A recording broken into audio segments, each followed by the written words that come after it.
'Cause I gotta have faith. I gotta have faith. Because I gotta have faith. I gotta have faith. Right, let's go ahead and get started. Great. Well, welcome everybody. So glad that you all could join us today. Welcome, welcome, welcome. I have to always start. Everything we do at the Case Made is about bringing people in on the sort of energy and momentum and excitement of what it means to be building collective action. So we just had a little, is that Whelm or is that, what is it? What was it? It's not George Michael. It was George Michael. totally flip that, but Wham, George Michael, whatever it is, have a little faith, right? But something that brings us in on the energy that we're trying to create here, not just for the hour that we hope that you'll spend with us today, but just in terms of the movement that we're building. This is about the joy of liberation, the joy of what it means to be rocking on behalf of goodness, of what it means to be in the human spirit, what it means to be inspired by the contribution that we're able to make, not only for this generation, but many generations after us. And so everybody you see on this call, right, on this call today, I would say is living in that spirit. We wouldn't be able to do this work and get up every morning and do the hard work of talking about what it means to end homelessness, of talking about what it means to build more abundant housing opportunities for everybody, unless, right, we have a sense of optimism and momentum and inspiration about what this could be, what this country could be and should be, right, relative to the human soul. I hope y'all get that, because that's the energy that we want to bring y'all into today. So I am so happy not only that you all joined us today, but also I'm so happy to have some of I would say, the most thoughtful people who are talking about homelessness as a thing, who are talking about what it means to have people have shelter in this country and what it means to push back against folks who don't share that perspective. I'm joined today, and many of you will know all the folks on the panel today. These folks need no introduction, so I won't do a whole lot of that. But I will just say we've got, Anne, who's the CEO of NAH, National Alliance to End Homelessness. We've got Marisol, who is the brains behind the Housing Narrative Lab. We've got Jesse, who's at the National Homelessness Law Center. And we've got myself, I'm Dr. T. I'm the founder and CEO of The Case Made. It works to build public will around some of the toughest issues out there, knowing that unless we get more people and until we get more people to champion issues like the ones we're going to talk about today, that we won't be able to win the liberation that we seek. So we are here to do that. So let me just say, I'm going to say just a few sort of context setting things just to get us started here. And then this is really going to be a conversation, right? My team and I obviously done a lot of work in this space with lots of the folks that you see on the screen here and on the panel today. But I think all of us are stepping back from the grants past, at least the arguments that were held in April, and asking ourselves the question, how do we use our voices as strategically as we can and use this moment as strategically as we can to bring more champions in to this work, right? I wrote a piece, many pieces, but one of them, it was in Shelter Force, where I said in that piece, this is a challenging moment, but it's also probably, this moment represents probably the best opportunity that we have had in decades to change the narrative on homelessness as a thing and to build stronger public will. So I am all about that. I think, for housing, I would say we've had a rough go in housing overall. Like 10 years ago, we were trying to get people just interested in the idea of housing. Nobody wanted to talk about it, right? We had just come out of the downturn of 2008 and 2009, and people were done with that. And we sort of I would say we missed the moment in 2008 and 2009 overall in the affordable housing space to talk about why housing and why having a decent home is so critical, why that needs to be part of any political, economic, and social agenda, right, for our future. And now that moment has come full circle, right? Everybody in the country, all the way from the bottom of the income distribution, all the way to the top, folks who have more money than, right, they probably should have, but folks have more money than whatever it is, are complaining because they can't find decent places to live. They're complaining because the housing market is so tough, and they have money in their pockets to spend, and yet can't find a decent place to live, right? Because there's just not a lot out there. We're talking about folks who are at the other end of that spectrum, who are unhoused because that housing market is so awful, right? But what's interesting about that arc is that everybody's having, right, a similar conversation, but we're not always having that together. So this represents, I think, an opportunity to bring those conversations together. Listen, folks, we're all trying to get to the same place, a decent place. Some of y'all have money in your pockets to spend, some maybe not, but we all are trying to get to the same place, that housing is essential to the human dignity of the soul, and we have to figure out a way to make that possible for everybody. So I've invited folks here to have that conversation with me, to talk about, in this moment, while we're waiting for the final decision that's supposed to come at the end of this month in Grant's past case, to think about what we're going to say, whatever the decision is, right? Whether it's up, down, left, right, we don't know, right? We probably do know, but let's just hope that there's a surprise that comes at the end of the month and we're like, oh my gosh, Justice Toledo, Justice Thomas, how could you, right? Whatever that is, if we're super surprised, right, because of what the decision is, but whatever that is, I hope that we're setting ourselves up for enormous success on the other side of it, because we will have every TV, radio station, cable, print, online news outlet is going to put a microphone in front of most of us and every community across the country and say, what do you think about the decision that just came down from the Supreme Court that says blah, blah, blah, blah, blah, blah, blah. And we will have the opportunity to have our own echo chamber where we are speaking powerfully about what we know is important. So this is a conversation to let myself and my colleagues talk about what we hope that you will say, what we hope you will do when that microphone is pointed to you or folks in your community, right? And they're listening to you and they want to be inspired and they want to be excited and they want to get to the point of what we're talking about. So welcome everybody to the panel. And again, we've structured this as just a conversation. So so for those of you who are watching, there's no PowerPoint we're about to put up. There's no, we may drop some things in the chat that we think are just good resources for you, but this is really a conversation about how to maximize the moment that we're in and leverage it for the benefit of the folks that we're talking about. So let me just start. I preface this about talking about the microphone being handed to folks or whatever that is by reporters and other folks. Even your neighbors may say, "Hey, did you see that thing they said in the name? They said you can't do what do you think about that?" Right? Even if there's no microphone, there is a moment, right? We're all seeing kind of opportunities, right, to have this conversation. Let me start by just asking folks, what is it that, our panelists, what is it that you are hoping that people will say, right? When folks of good conscience and good mindset about this, what is that you hope they will say right out of the gate? I'll start, and then I'm going to ask each one of you, but as you feel so led to lean forward, right? From my vantage point, what I hope that people will first start by saying is to really to say that they're excited that we are finally at a point in this country where we've decided that we're going to solve this. I'm so excited about that. I'm so excited. I know some people haven't quite come around to the point where they're ready to do all the things that we know work in terms of the issues of ending homelessness and building more abundant housing opportunities for everybody. But what I'm excited about is there's a coalition of folks all across this country that every day get up and are working hard to make sure that people have better options. And I may not be able to decide what happens at the Supreme Court, but what I can decide to do is to be part of that coalition that's building. And I'm hoping that you'll join me, because this is really exciting work. Let me tell you how wonderful it feels, right? When you help somebody get that first apartment after they've been unhoused for so long, right? And you were helping them work through the services that they need to be able to be stable in that housing. Let me tell you what that feels like. You can't get anything better than that. Will you join me? Can you join me? Right. This is and I would say from my vantage point, this is outside of having to know anything about housing first, the Supreme Court decision. And from my vantage point, I'm doing that intentionally because I know that a lot of folks, at least in my community, they're exhausted and they're tired. They're working 2 and 3 jobs. They're working 2 jobs. They come home off that job. They're doing, DoorDash on the weekends. A lot of people in my community, teachers, they offer the summer, they're door dashing like crazy, trying to make extra money. And the last thing they want to do when they come home, right, from doing all of that is have a conversation about folks who are unhoused. They don't want to do it. They're exhausted. Like I'm just exhausted. But what they will have a conversation with me about is something that I feel excited about and I'm inviting them into.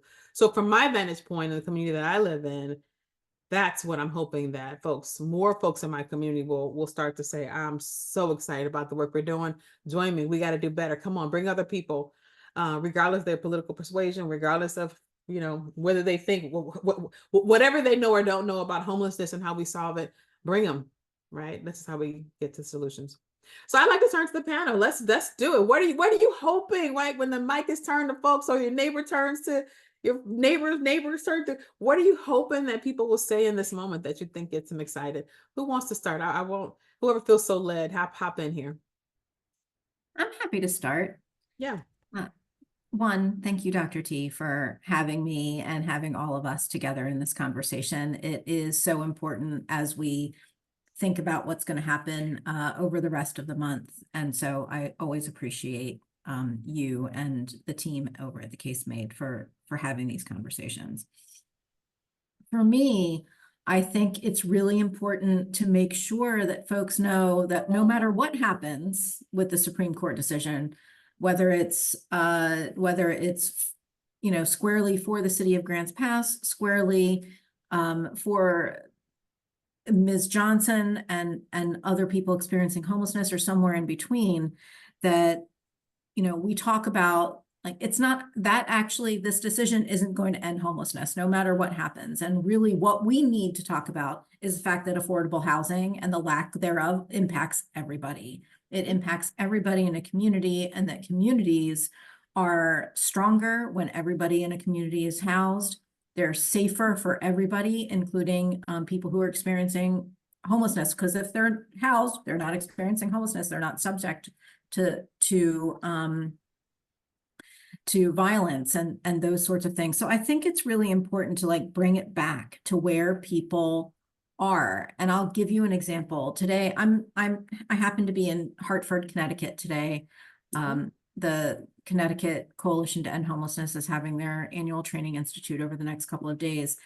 And I was riding in my Uber. I'm sure that many people who are on this call, including all the people who are on the screen with me today, when somebody is driving you in an Uber and they ask you what you do, you take a hot second to think about whether you're going to dive in or whether you're not going to dive in, right? Like, because it always ends up being a conversation. Today, I dove in and educated my Uber driver about affordable housing and why it's important for him to be thinking about affordable housing, not just people who are experiencing homelessness. And I think those are the kinds of conversations that we have to have with our neighbors and our friends, and take the opportunity that's in front of us.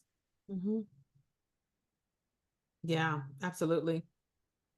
I can jump in and add to that. And I love that example you just gave, because that one-on-one connection is also just a powerful way that we can really influence and help people understand the reality. So thank you for lifting that up. You know, Dr. T, I would say a couple of things. One is, I would want people to say, everyone needs a safe place to sleep. Full stop. Everyone needs a safe place to sleep. Second thing I would want people to say is, we can solve homelessness. We know how. We've done hard things in the past, and we can do hard things now. And then the third thing is, we all are feeling, in some level, the housing crisis, housing crunch, housing problem, housing affordability. People are so worried. Study after study has shown that people are getting more and more worried about ending up on the street, ending up homeless. Some recent studies showed 1 out of every 4 people were saying that they're worried about being pushed or forced into homelessness. That's powerful.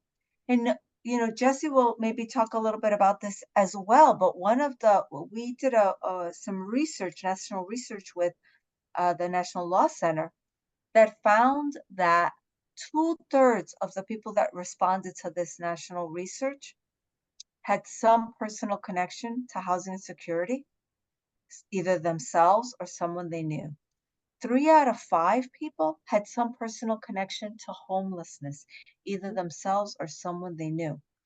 Y'all, that is a lot of people that are experiencing the realities of housing and housing insecurity and the affordability challenge. That's so many people. And so I would say the third thing is, we have to talk to those people and connect those dots people are feeling this because rents are too high, jobs are not paying enough for people to keep up with it. They don't have access to health care. They don't have access to the services they need. Like, you name the system in there, and folks are feeling it. They're feeling it in very real ways. So for me, I would lift up kind of those three pieces, because if folks get it, it's a real thing. And so because of that, they're also ready for solutions. Dr. T, you mentioned solutions. Folks who get it, they're ready for it. They know that when cities like Grants Pass and every other city that so many of us are connected to, right, when they're looking to arrest, fine, or ticket people, folks get it. They know that that's not about solving anything. That is about invisibility. That's about like hiding the situation and hiding the problem. That's not about the reality of how we actually solve it. So folks are ready for, like, bring me the solutions. People are ready. Yeah. And I think for me, this question really is an invitation to dream big about how we want to use this moment in time. Let's be honest, like, the doors to the Supreme Court are closed right now for this case. I had a chance to speak with the attorney who argued the case before the court this morning. She's feeling somewhat optimistic, so I'm trying to lean into her optimism.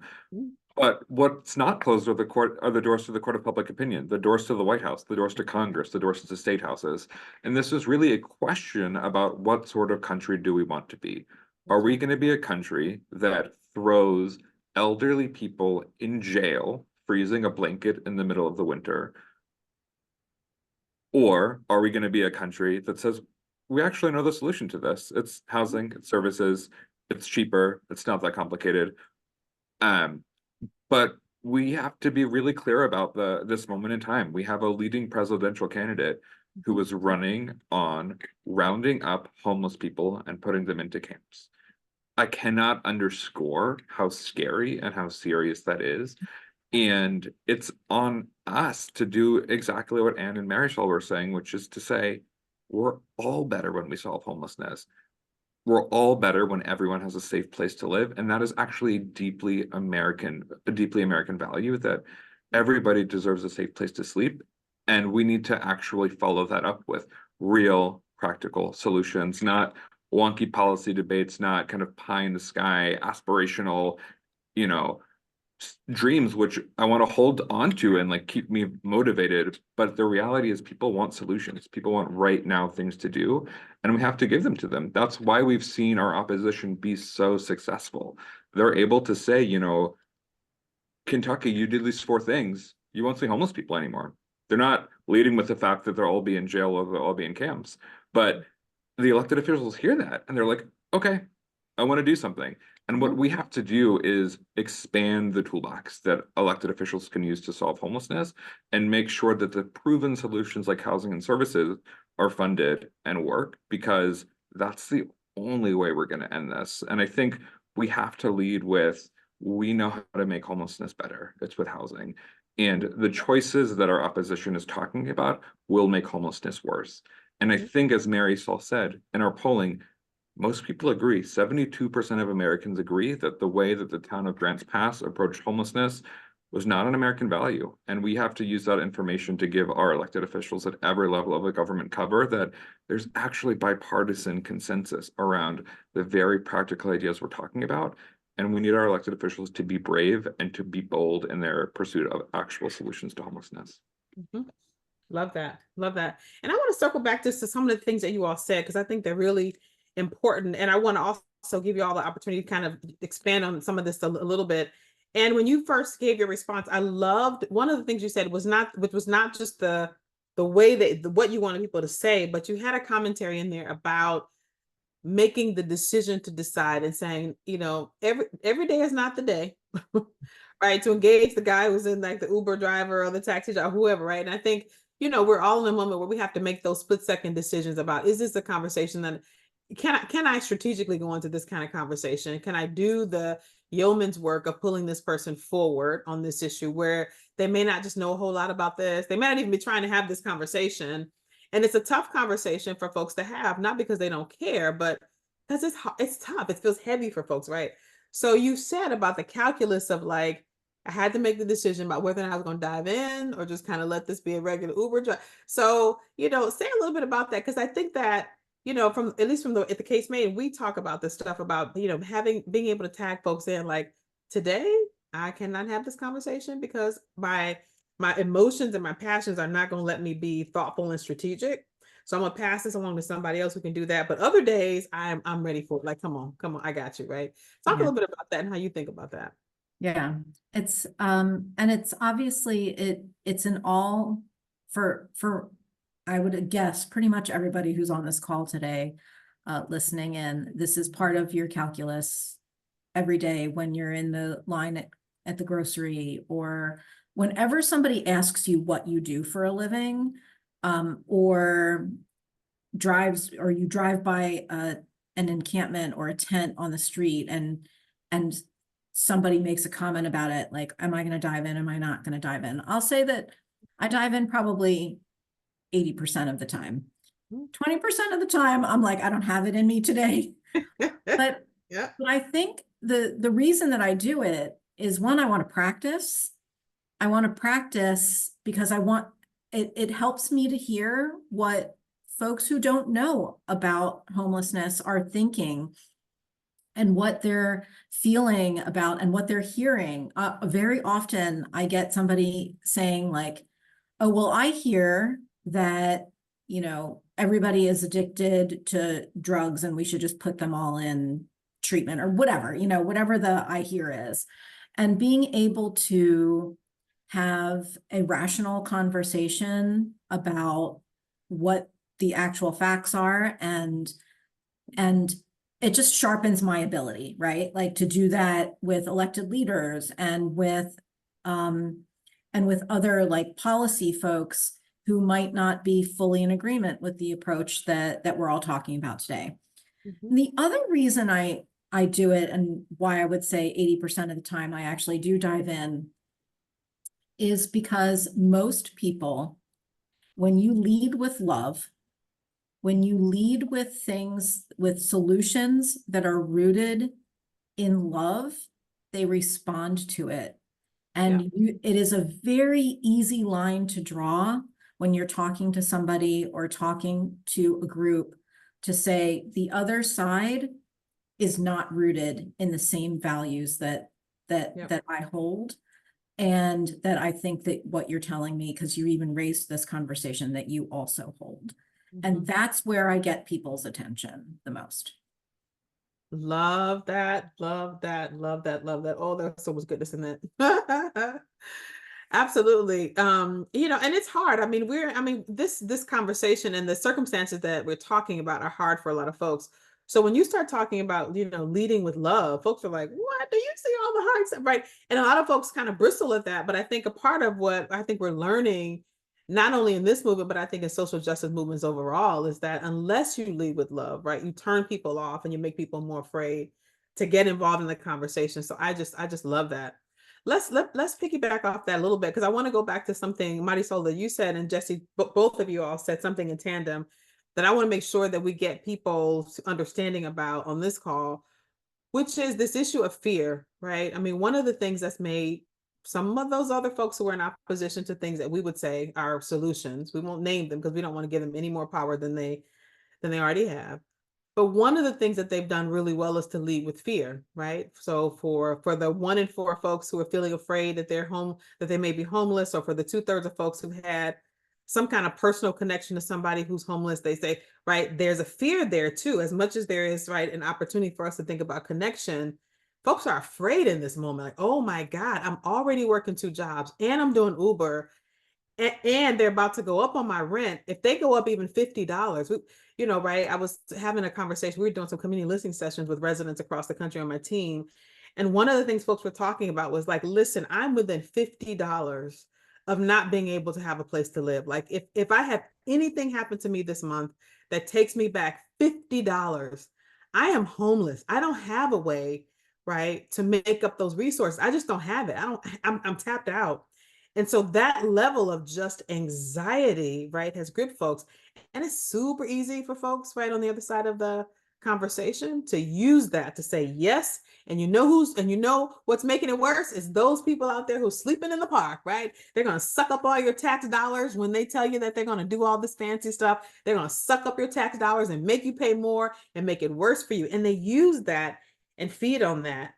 So talk to us just about how we, and as a strategic point of view, knowing that people are in this moment, how do we help them? How do we use that information to inspire people rather than make them fearful, and rather than have them put up the things that like make them like nervous and afraid, and lead right from the way Anne was talking about, from a place of love?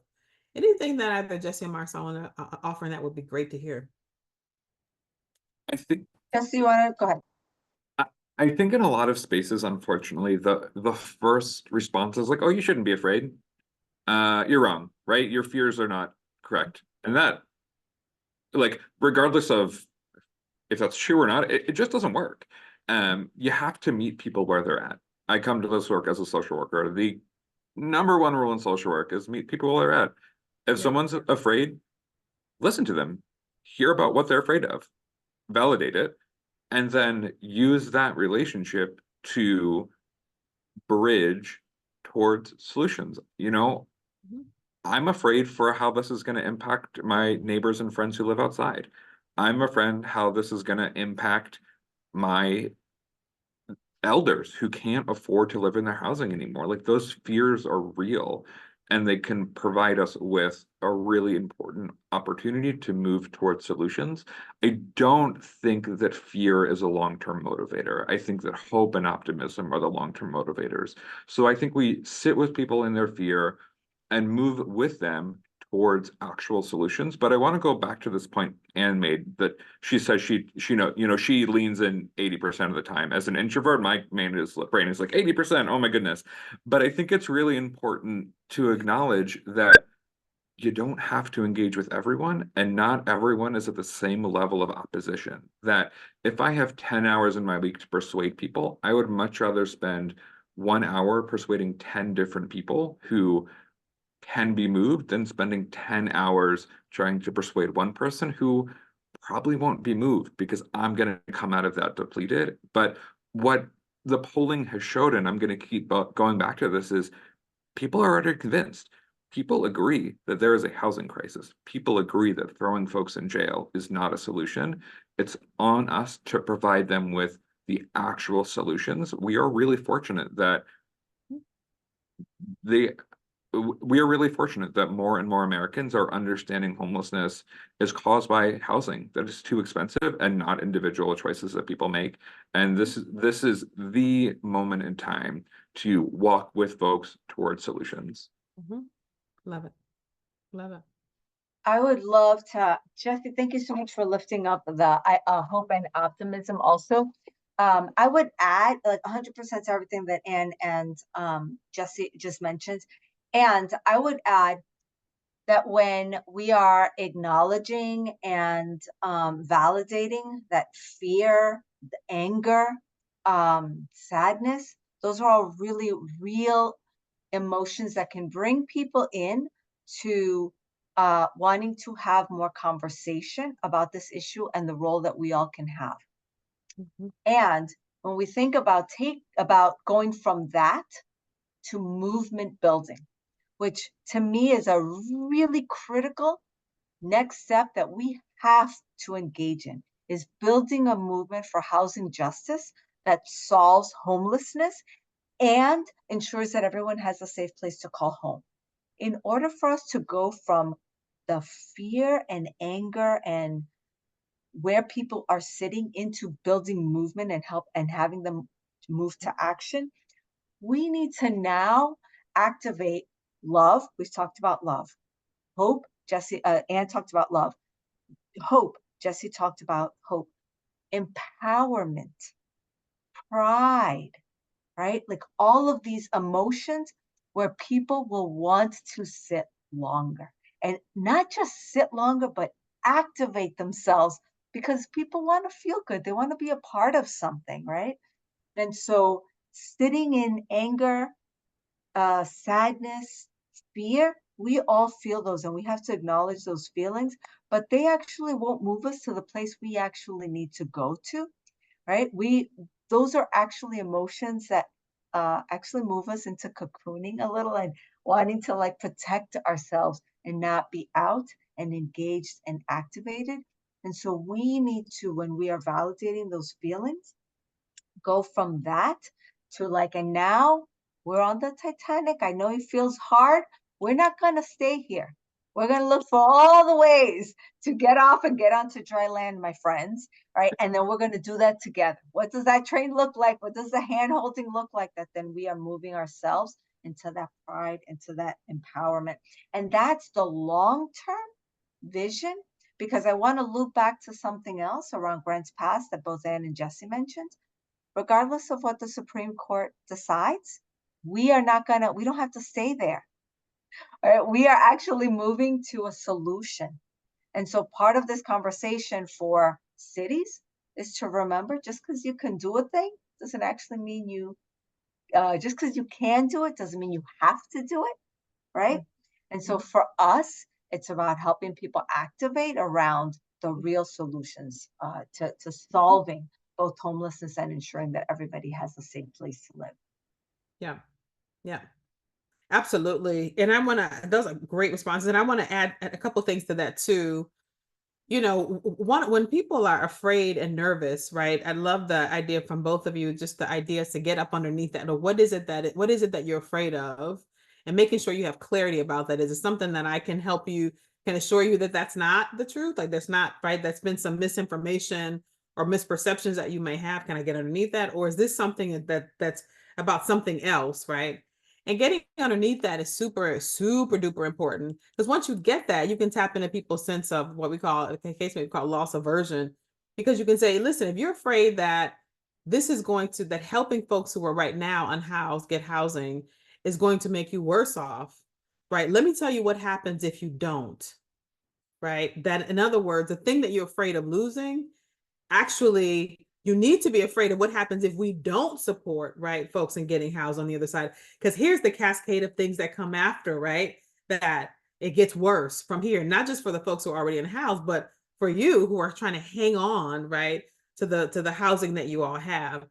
The other thing, and I think, Jesse, you mentioned this earlier, is the conversation about positioning the two tomorrows. Listen, folks, we got two tomorrows here. One tomorrow is that we allow folks to get rounded up, right? Right. We grow our prison industrial complex. We right now incarcerate more people than any other nation in the industrialized world. So we can make that bigger. We can build prisons. Matter of fact, instead of having people unhoused, we can just build a prison right at the end of the block, right? So you can put all the people that you're going to have to round up as the housing market continues to ground more of us into the street. That's one tomorrow. We can go there.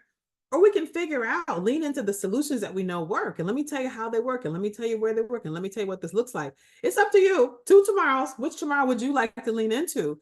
And when you make the choice that's stark, right?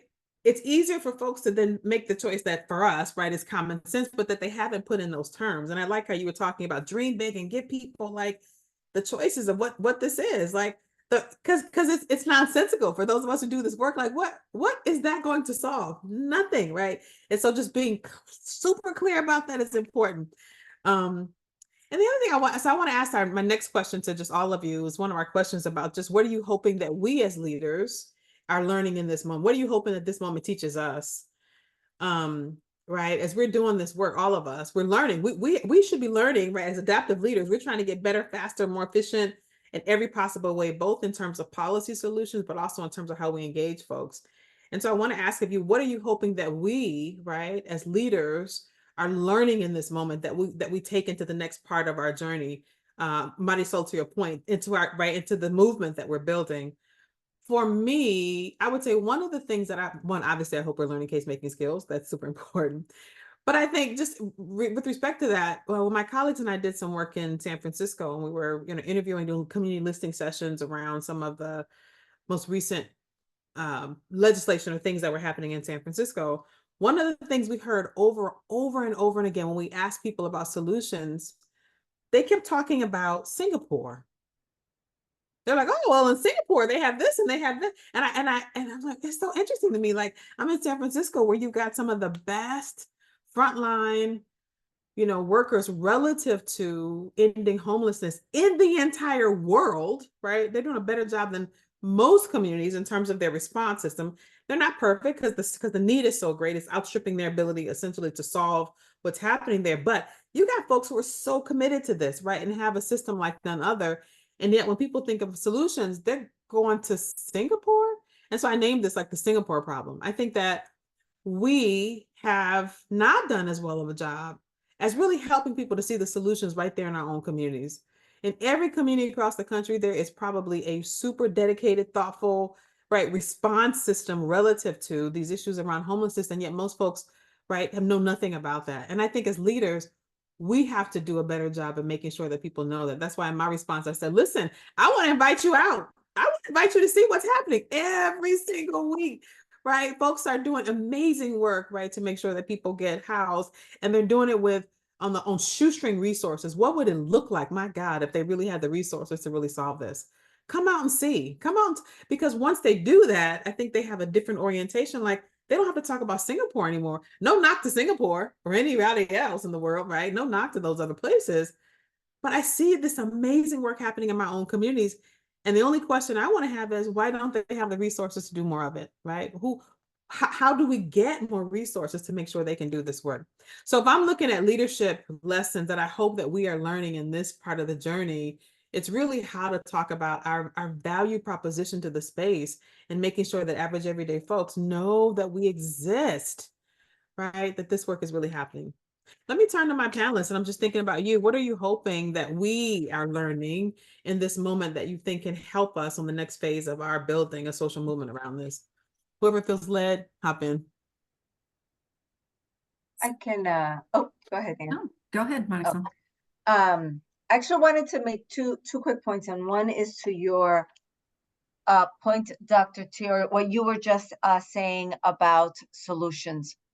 One of the things that's really important for us to recognize, and this came from the narrative research work that we did with the Law Center, is that we are not in a narrative competition or fight over housing insecurity and homelessness as a problem.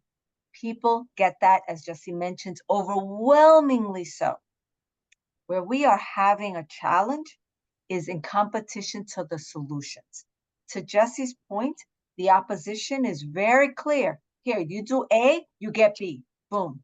And so where we need to do more work is in the clarity and in the power of us being able to talk about our solutions, not in the 12-page or 20-page policy paper, but in the, if we shift resources so that we can ensure that X% of housing is affordable in this new complex, right? Whatever that looks like as simply as we can, I think that becomes really important. So I wanted to really put a pin on how important this moment is around naming clearly our solutions. That's the first thing. The second point around things to learn. I want to lift up Jesse and the National Law Center, the work that Anne and the Alliance has done, and so many partners, both nationally and across the country on Grants Pass. Because if you all, many of you were there with us, either on the steps of the Supreme Court or in rallies across the country, it showed the power, and I mean power, people, power of collaboration. When we all work together, the rallies that were held on April 22nd showed what we can do. And I am in it with you all, folks. It was amazing and it was powerful, and it was just everyone walked away from that experience of working together, not coming at each other in different ways over scraps, but more like when we are all in this, all of us together, we really show our power. We really know how to step our foot in that one. And that was just a powerful, powerful experience. And so if there is one thing that I will say that we can learn from this moment, and you see this in making any kind of narrative shift or any kind of narrative change, We have to tell the story together. It can't be one group over here, another group over there, some national organization here, some local group over here. All of us together telling different ways of finding a way to tell that story, but all of us being able to do that powerfully, getting to the same point. There's one lesson that we saw from the rally in April, on April 27th, was what that looks like in action. So for me, it's all about that collaboration and coalition building. Got it. I have a few thoughts to sort of add to what Marisol just mentioned. I'm gonna say something about leadership that maybe just needs to be, at least I feel like I need to name it, which is I am a Latina woman. I often, when I started at HUD, which was many years ago, I was the youngest and the only Latina, like, managing a major office in that area of HUD. And as a leader, I was uncomfortable leading with my values in the way that I feel comfortable now. They were present, but I felt like I had to come off as like harder or to fit in with the culture that I was and the structure that I was working within. And I don't think that did me any favors. Like, looking back at it now, I don't think it did me any favors. And so when I say I lead with love, to one of the questions, to get at one of the questions in the chat, what I mean is I say the word love. If you listen to my speeches, I very rarely do a speech without using the word love. I lean into how we care for people and what our values are, and why I think it's important for us to treat all people, but people who are experiencing homelessness with love and with care. And I think that comes across when at this point in my career, and I wish I had learned that lesson a little bit earlier. And I feel very, you know, what's the word I'm looking for? I feel really like happy to be in a group of colleagues now who appreciate that and sort of practice that same expression of our values. And I want to just lean into one other thing that I heard Jesse say, which is you have to meet people where they are, and that includes elected leaders. So when you're talking with your elected leaders, you have to figure out where they're coming from and what their motivations are. You can't always get there, but a lot of times you can. That idea of like figuring out what their motivations are, get underneath of it a little bit, and be able to talk about both interim strategies that will help move the needle forward, and while we are also building those long-term solutions, because we didn't get here in 2 days. We're not going to solve it in 2 days. We have to be able to do both things at the same time. And I don't like the interim things are strategies to keep people as healthy and safe as possible while we are building the long-term solutions. And that feels really important. Also, like, highlight your wins. We are not good as a field talking about what we do well and the wins that we've had. And the people who are the best ambassadors for our work are the people who are on the front lines doing this work. Some of the best ambassadors I've seen for our work are folks who can talk about it from a frontline perspective and reach elected leaders in particular. And I think about members of Congress who respond really well to when we bring everybody up to Capitol Hill Day. And it's not the Alliance saying it, it's frontline staff telling them what their experiences are. It's people with lived experience telling them what their experiences are. And that helps us move the needle too. And as a leader, you have to make space for that, and you have to clear a path for that. Yeah, love it. Love it. And I think I'm going to try to tie a few questions in the chat and a few themes together. There were some questions around the Cicero Institute. The Cicero Institute is a billionaire with a B, far right think tank that's pushing bills across the country to gut funding for housing that solves homelessness, to throw people in camps, to mandate police response to homelessness, to do all of these things that we know will make homelessness worse. But to Anne's point, this past legislative cycle, with very little funding and no dedicated staff, our movement beat 60% of the Cicero laws that were introduced. We won. We beat billionaires. And we should find that incredibly energizing. And that's exactly what we need to lead with. And I think the question of what have you learned is that we need to go on offense. The best defense is a strong offense. We should stop waiting for Cicero to introduce their harmful bills because they're not going to end homelessness. They're just not going to do it. That is not what these bills are for. They are for throwing folks in jail. And instead of waiting for them to introduce their bills, we need to go on offense and say and name that homelessness is caused by a lack of housing that people can afford. And that is caused by the federal government, and the federal government has an incredibly strong role to play. And especially with the election cycle coming up, this is the crisis that's facing Americans. Half of Americans struggle to pay rent. 1 out of every 4 Americans is worried about imminently becoming homeless. Right. 2/3 of Americans polled either themselves or have a loved one who experienced homelessness. This is an everybody problem. It's going to take all of us to solve, and we're not going to get there by like litigating things in courtrooms. We're going to get there by, and I say that as from an organization full of amazing attorneys. We're going to get there by building movements. But what's really great about building this movement is the public already agrees with us. There's already consensus. So we can kind of like leapfrog over that phase and be really bold because most people are struggling to pay rent. And I think everyone can agree that all of our lives would be a little bit easier if the government stepped in and did their jobs to make sure that we all have a safe place to live. And that starts with making sure that nobody's living outside in the richest country in the world.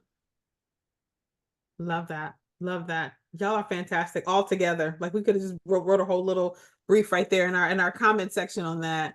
And Jesse, I particularly at the end of that loved having you talk about that on so many of these fronts. When we show up in a way that's really powerful and intentionally, we win, right? But we have to show up. And I love that, just this notion of talking about what exactly we've won for folks.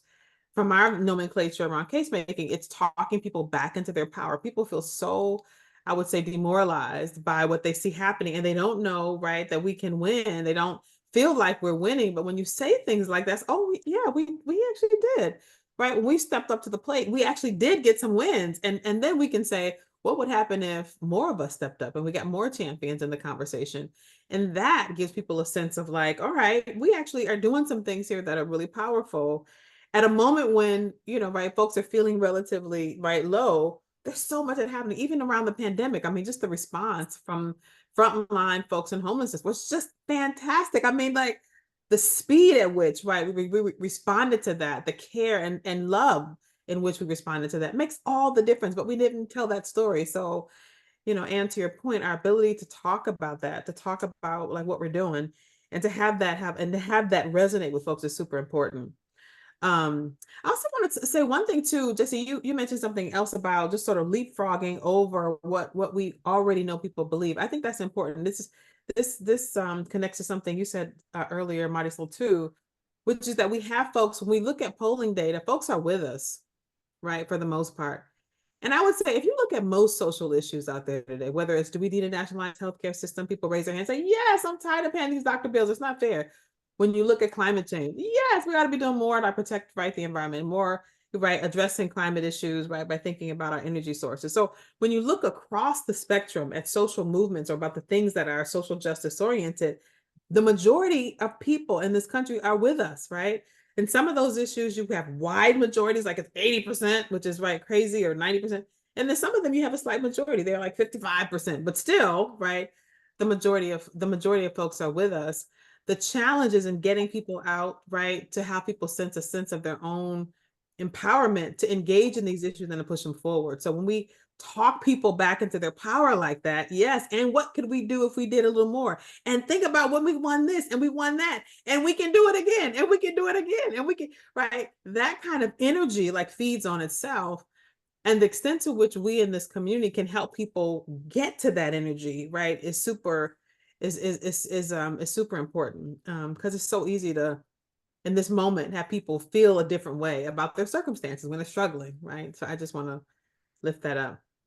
One thing Dr. that's T, coming can up in, I, oh, that's I one, was just one gonna, thing that I see happening in the chat. I want to say one thing I see happening in the chat I want to respond to, because I think is super important, is this issue of, and I want, maybe our panelists to respond to, maybe Marisol, you were going in this direction too, but just about folks talking about the sort of scarcity with which they're being hit. We don't have enough resources. Folks are talking about, in our community, we want to do so much, but they keep telling us there's not enough money, there's not enough resources. A couple of the folks in the chat were just talking about the sort of resource issues. And in the playbook that we did, one of the things that we asked folks to do, to really think about, was operating out of a sense of abundance, even when they're being told that there's not enough resources, right? We have resources for that, whatever the hell we want to do. When the United States decides that it's going to send money wherever, we have the resources. During the middle of the pandemic, we decided as a nation that it was important to get PPP funds out, and we found the money to do that. If we can find that money, we can find the money to do the things we're talking about. And so, and maybe Marisol, this was something that you were going to connect to. Maybe we make the arc there, but respond to that, because I feel like that's what some of the comments in the chat are getting at. This feeling of, this constancy of scarcity, which is foolishness, right? When you really think about the resources, the abundance of the resources that our communities actually have. But there's choices that we're making to spend them on other things. Would love to hear you talk about that and how you all talk people back into their power relative to some of those issues. Anybody want to take that on? I can share what doesn't work. Or what I found in my experience doing a decade of budget policy and advocacy has not worked, is going into the room with your fact sheets about how ending homelessness will save taxpayer dollars. Doesn't work, because that's not how budgets work, right? Budgets are much more complicated than that talking point, and elected officials know that, like, that's actually not going to play out in the budget, and that they can't capture those savings in a way that's meaningful. So we love that talking point, right? Ending homelessness is cheaper than keeping people homeless. True, but it doesn't work. So let's try something different. We also are really good at the, criminalization is 3 times more expensive than housing. True, and it hasn't worked. So I really do think it is this opportunity to try different things and say, what would it look like if we didn't have any billionaires? Right, I keep bringing up billionaires because that is literally who was funding the movement against people experiencing homelessness. Elon Musk yesterday went on a bizarre tweet thread about homelessness. And we have this really strong opportunity and really strong organizing opportunity to say, do you think billionaires know how to solve homelessness? Do you think they should be the ones making homelessness policy? Or do we think people with lived experience of homelessness should be making the policy? And the contrast could not be more stark. And most Americans are so much closer to sleeping outside than they are to being a billionaire. And the more we raise that the opposition is literal billionaires, the more we're able to help people see that I was going to say we're all in this together. I don't know that we're all in this together, but many of us are in this together, and there are more of us, and we have more power than they do. But as Dr. T was saying, we got to own it. The biggest way we don't own our power is pretending we don't have any. And we have so much power on this call in the rooms that we are in, and it's time to use it. People are literally dying outside. We cannot wait anymore. This is a crisis, and we have to use our power to make sure that everyone has a safe place to call home. Yeah. Can I add one thing to that around building our power? I think part of that is knowing who we're talking to. Jesse gave us so many wonderful examples. And I think that when we are all thinking about how to tell our story strategically and shift narratives strategically, it's really important for us to think about the audiences that we're talking to. We in our movement tend to talk to people as if they are all insiders. Insiders are us, and we make up a dot in the audience grouping, right? So when we talk to us, we are saying housing is a human right. People who are like-minded, they kind of think like us, right? But they're not us. They make up about 30%. Those are the people that you want to move into action. You want to give them concrete solutions. You have the group of people that are like the persuadables. They make up about 50% of our target population. Those are the people you want to talk about shared values, love, pride, hope, empowerment, clear solutions. You want to connect the systemic causes to like the realities, but they make up 50%. And then there's like the opposition that people like Celinda Lake says, you know, we're not inviting them to a party. They're like a quarter of the population, 22% or something like that. Some of them, if they're experiencing the housing crunch, they actually could be brought in, but we don't want to waste too much time there, right? And those are the people, again, shared values. So to Jesse's point about power, we also strategically have to think about who we are building power with, and talk with them in the ways that they're going to hear us is really important as part of this. And I couldn't agree more. I've been doing some talking with, I'm not sure if folks are familiar with Vocal New York and Jawanza, James Williams. Oh, yeah. And I've been doing some talking with them recently. And one of the things that Jawanza has said to me that has really resonated, that makes that point that Marisol just made, is that we have to move beyond flashpoints of outrage to sustained engagement beyond voting. And like, I have internalized that in a way that I think feels really important, because without that sustained engagement with folks, we're people who get mad and they see us be mad about specific things. We have to figure out a way to build that movement for sustained engagement. Love it. Love it. Y'all are so awesome. So awesome. And I want to not only just thank you all for being with us on this really quick, brief sort of call today, but also just the participants who put all kinds of wonderful things in the chat. We're going to push that all back out to you just in case folks want to see kind of all the questions that were asked. But I want to just encourage folks, you know, this is a huge moment for us, right? Not just because the Supreme Court decided to take on this one case, but as we all talked about in this conversation here, because this is a moment to shift the narrative, folks, to change the way that people are showing up to this conversation, despite the fact that the opposition is being financed by billionaires, right? Or right, even just everyday folks who may not before have had an opportunity to lean into the conversation. We need folks leaning in there into this conversation. There are 325 million people in America today, about 315 million folks who are documented, about another 10 million of folks or 11 million folks who are undocumented, but about fully 325 million people who live here. And we need as many of those folks showing up saying, I'm a champion on this issue, because everybody deserves a decent place to live. And I believe if you got even half of the wisdom from the folks on this call today, and you're weaving that back into the way you're thinking about your work as we respond to this Grants Pass decision, then we are on our way to get there. So I just encourage you, write down whatever you got out of this. If you deploy half of that, right, what you got from these fantastic folks today, then we are in good shape. So I thank you all today, and thank you all for joining us today. Have at it, y'all. All right. Bye-bye. Thanks, Dr. T. Thanks, Dr. T. Thanks, Dr. T. Thanks, guys.